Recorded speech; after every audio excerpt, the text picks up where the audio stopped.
The Guthrie County Historical Village and Museum is located on 206 West South Street in Panora, Iowa, and is open May through October 15th and open Tuesdays through Fridays 10 to 4:30 and Saturdays 1 to 4:30.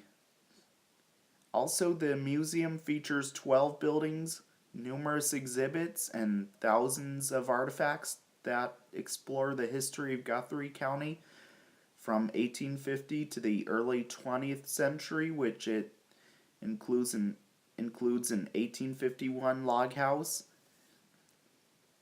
country school, 1913 church, implement exhibits, and antiques newspaper office, 1878 law office, and the original Panora Depot with a Chicago, Milwaukee, and St. Paul caboose and Pullman passenger coach. The original narrow gauge depot was built in Panora, Iowa in 1884 at a size of 83 feet by 20 feet.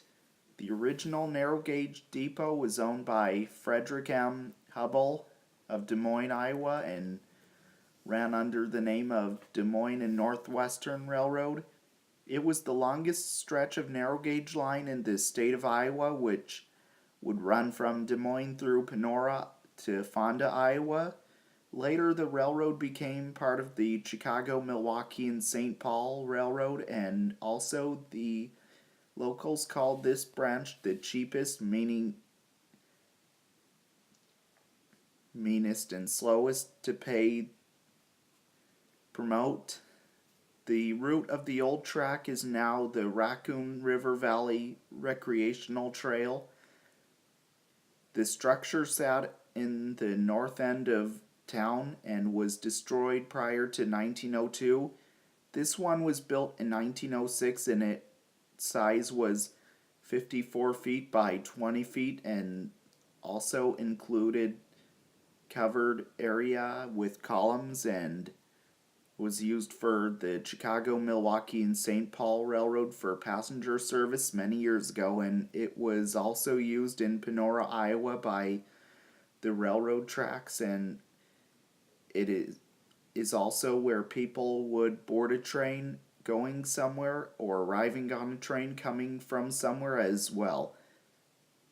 Then the depot was abandoned by the railroad and then was donated to Panora Lions Club in 1968 and put right here in this spot. And it was the first building at the Guthrie County Historical Village and Museum in Panora, Iowa. And also you can even see the interior of the building as well.